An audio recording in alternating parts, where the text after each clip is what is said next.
दिनांक 22 डिसेंबर रोजी बाबूपेठ येथील डीएड कॉलेजच्या मागे राहणारे गौतम जीवन हे पहाटे 5 वाजताच्या दरम्यान बाहेर फिरण्यासाठी गेले होते।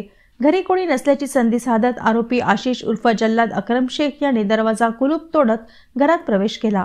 घरातील कपाट फोडून कपाटात असलेले सोन्याचे दागिने चोरून नेले होते। गौतम जीवने हे घरी परत आल्यावर घरातील सामान अस्ताव्यस्त अवस्थेत आढळले। तसेच कपाटात ठेवलेले दागिने चोरी झाल्याचे समजताच जीवने यांनी शहर पोलिसात तक्रार दाखल केली। शहर पोलिसात तक्रार दाखल होताच पोलिसांनी तातडीने तपास सुरू केला। तसेच सीसीटीव्ही पडताळले।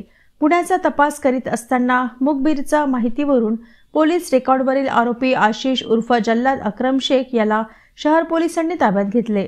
आरोपींची विचारपूस केली असता त्याने बाबूपेठ येथील डीएड कॉलेज मागे राहणारे रजनी गौतम जीवने यांच्या घरी चोरी केल्याची कबुली दिली। आरोपीकडून 4 ग्रॅम सोन्याचे कानातले टॉप्स, 2 ग्रॅम वजनाचे 6 गहू मणी असा एकूण 42,000चा मुद्देमाल जप्त करण्यात आला।